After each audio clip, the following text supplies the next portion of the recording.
Olá, seja bem-vindo ao canal Provento Direto. Eu me chamo Robson, sou especialista certificado CPA 20 e vamos falar do projeto Carteira Salário Mínimo. Meu objetivo é ensinar você a investir de forma simples e prática, utilizando 10% do salário mínimo como base. Como faremos isso? Todo quinto dia útil faremos aportes em ativos geradores de renda, usando 10% do salário mínimo, que atualmente está em R$ 151,80. Dinheiro caiu na conta? Transfere para a corretora e faz o aporte. Não abriu conta em corretora ainda? Faça isso. Não sabe fazer? Em um vídeo futuro eu vou fazer uma gravação explicando como se faz a abertura de conta numa corretora. A nossa carteira está dividida em 4 classes de ativos principais. Nós dividimos em fundos imobiliários e ações com 35% cada, e cada uma com 7 ativos. Tesouro Direto e ETF com 15% cada, e cada um com 3 ativos. Você tem total liberdade para fazer a montagem da sua carteira com os percentuais que você julgar melhor. Se você ainda não sabe fazer isso, é só assistir meus vídeos que você vai entender como fazer e poderá você mesmo montar um portfólio adequado às suas necessidades. Tudo bem? Na semana do aporte, faremos uma simulação com 2 ou 3 cenários possíveis de aporte para cada uma das classes de ativos. Vamos aportar naquela que estiver abaixo da nossa meta e usaremos o melhor cenário para alocação naquela semana. Por quê? Para que consigamos aproveitar todo o nosso aporte, sem deixar sobrar um volume expressivo de dinheiro, como por exemplo, mais de R$5. Não gosto disso porque eu sinto que estou deixando dinheiro na mesa. Então, quanto mais do aporte eu conseguir usar na alocação, melhor. Por isso, eu vou apresentar para vocês 3 cenários e assim, e quando eu decidir por um dos cenários, eu vou explicar por que eu decidi por ele, tá bom? A dica prática que eu dou para você é: seja disciplinado. Sempre invista no quinto dia útil do mês para criar consistência. Não deixe para fazer isso no sexto dia, no sétimo, no oitavo, ou quando sobrar aquele dinheiro.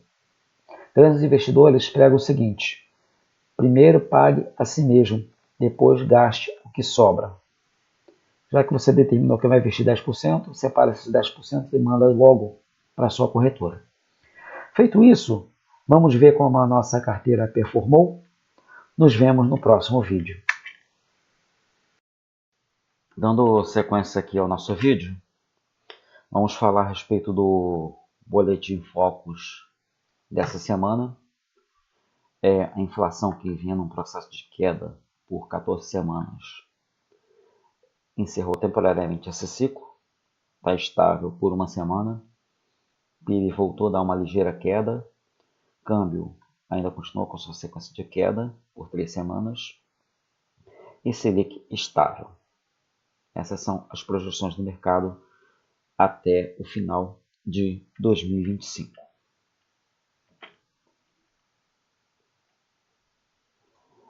A nossa carteira teve esta performance, variou 1,4%. Destaque negativo foram as ações que estão com perda de 1%. As outras até que estão performando dentro do esperado, as outras classes. No mês de agosto nós recebemos R$ 13,59 de proventos, foi o nosso melhor mês até aqui, o melhor mês do ano disparado.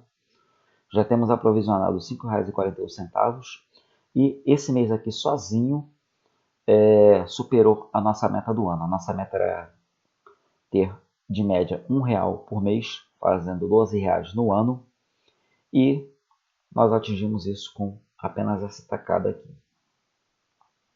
Já temos numa média de R$ 3,57, ou seja, 3 vezes mais do que tínhamos planejado no começo do ano, em janeiro. E está muito promissor o desempenho dessa carteira em relação aos proventos para 2026. Patrimônio, já temos 68% da nossa meta concluída. Nosso objetivo aqui nos proventos era 1,20. e já temos 2,53 na média. O cenário do nosso aporte vai ser apenas um.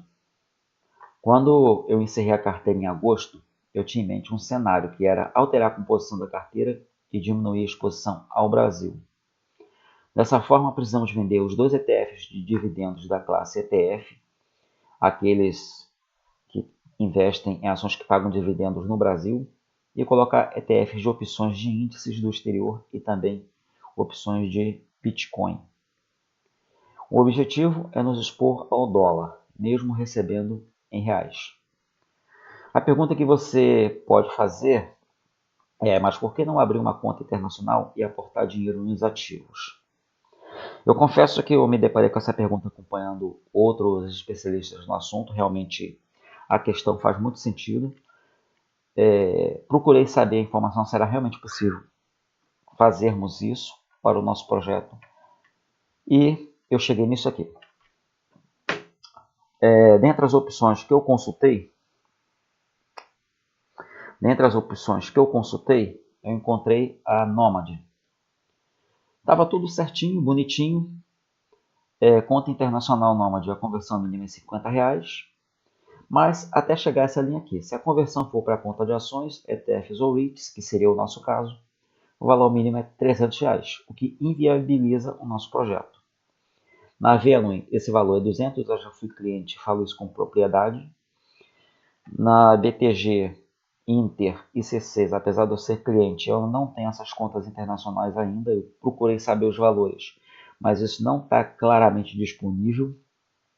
Posso depois ver essa situação para um vídeo futuro, mas no momento a informação que eu tenho é que não tem essa informação, de modo que inviabiliza para nós, que estamos aportando 10% do salário mínimo, um aporte direto numa conta internacional.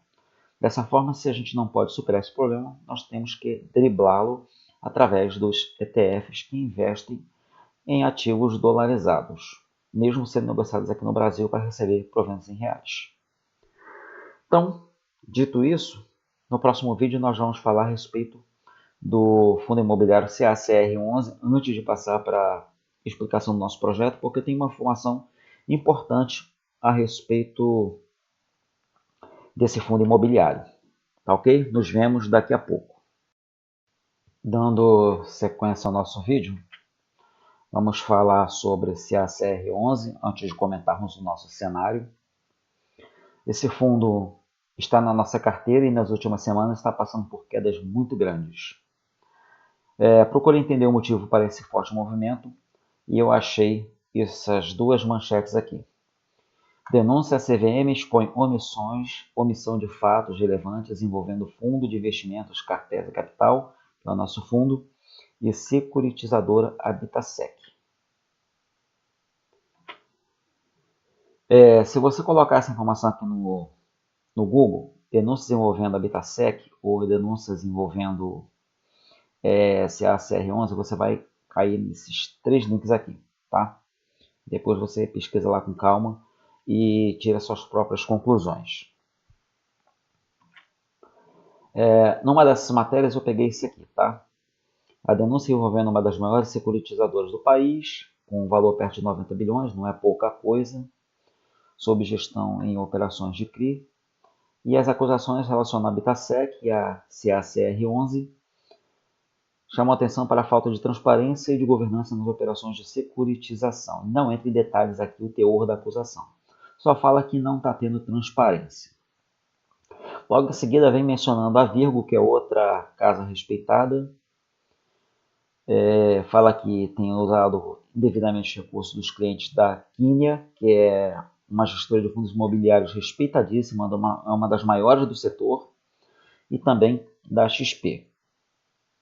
Porém, o caso está envolvendo mais a Habitasec, que teve denúncia enviada à CVM no dia 31 de julho. Coincidentemente, as cotas começaram a cair na primeira semana de agosto. E a primeira informação oficial do fundo imobiliário veio por volta do dia 15 de agosto. Está aqui o relatório gerencial. Eles falaram que a partir do dia 1º foi observado um forte aumento de liquidez das cotas, resultando na queda do seu valor de mercado e inviabilizando a 7ª emissão de cotas. Isso porque um grande... Ai, gente, fugiu a palavra. Um grande investidor, ele, através de uma determinada corretora, se desfez de todas as suas cotas e levou o preço lá para baixo. Estava em torno de R$ 98, quase R$100, e a cota foi em pouco tempo para R$ 80. Na semana que isso aconteceu, eu procurei entender a razão dessa queda, né? Porque nenhum fundo imobiliário cai tanto assim à toa, não achei nada. A gestora, inclusive, comenta isso aqui, que eles não viram nenhum problema que justificasse isso. Isso diz para mim que provavelmente eles não estavam sabendo da denúncia. E eu aproveitei que eu já tinha uma cota na minha carteira pessoal e comprei mais uma para melhorar o meu preço médio. Porque quando eu entrei a praticamente R$100.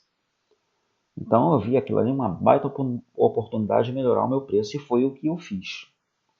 Logo em seguida ele diz que no dia 14 tomou conhecimento da notícia publicada a respeito da Infinita Incorporadora, que foi quem fez a denúncia. Ele diz que essas são acusações infundadas e publicou uma nota de esclarecimento que eu vou colocar um trecho dela daqui a pouco para vocês. E informa que está tomando as medidas jurídicas cabíveis em relação ao caso. Eu coloquei aqui essa tela que eu retirei lá da carteira. Eu coloquei a nota para 0 para dizer para a carteira que eu não vou aportar mais nesse ativo por enquanto. Essa aqui é da carteira salário mínimo, nós entramos nesse preço e ela já está negociada a R$ 70,52, uma queda de quase 20%.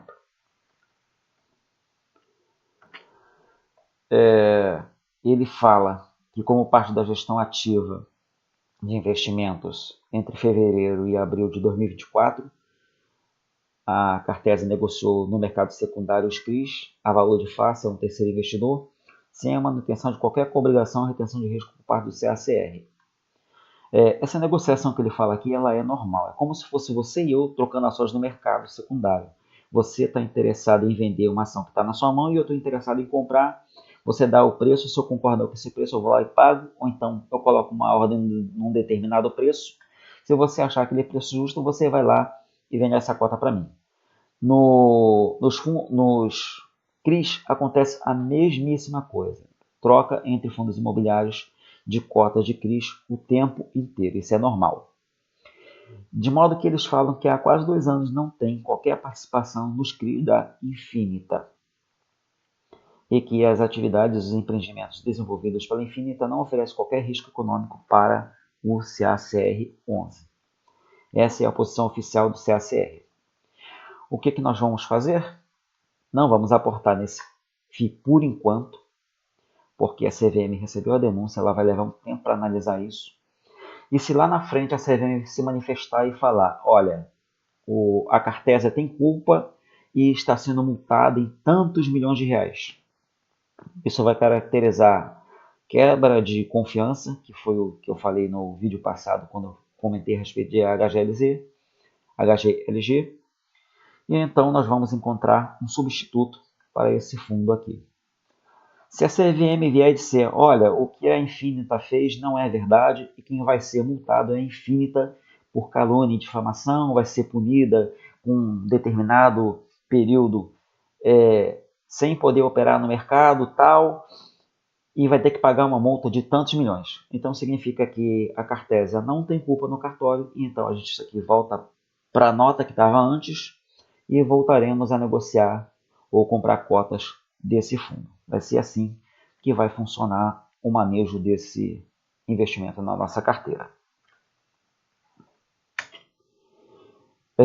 Voltando agora para o nosso cenário, nós vamos vender os 2 ETFs que eu havia falado, incluir 3 no lugar, e o nosso aporte de setembro é o 151 do nosso salário, mais 3 do 31 que sobrou do mês passado, 13,59 que recebemos, mais 159 resultado da venda dos 2 ETFs que já está em nossas mãos, total 328,58. Será distribuída uma cota para cada um, aproximadamente nesses preços aqui, pode estar um pouco maior ou menor. E a previsão é nos sobrar R$ 22,29, um pouco mais ou um pouco menos que isso. No próximo vídeo, vamos falar a respeito do preço teto dele. Nos vemos daqui a pouco. Desculpa, encerrei o vídeo antecipadamente, acontece. Já que estamos aqui, vamos falar a respeito do preço teto. Está aqui, os preços teto, R$ 117,97. Não coloquei os valores exatos, porque a plataforma não oferece anualizado. Eu tive que fazer uma conta aproximada com base no que foi recebido nos últimos 12 meses. E arredondei para 12, porque eu sei que é isso que paga. Ele paga até um pouco mais que isso. Então, mesmo que ele pagasse R$ 10,44, nós teríamos uma boa margem para comprar cada uma dessas cotas aqui, nessas cotações atuais. Tá ok? Agora sim, encerrando o vídeo, vamos falar a respeito dos ETFs no nosso próximo vídeo.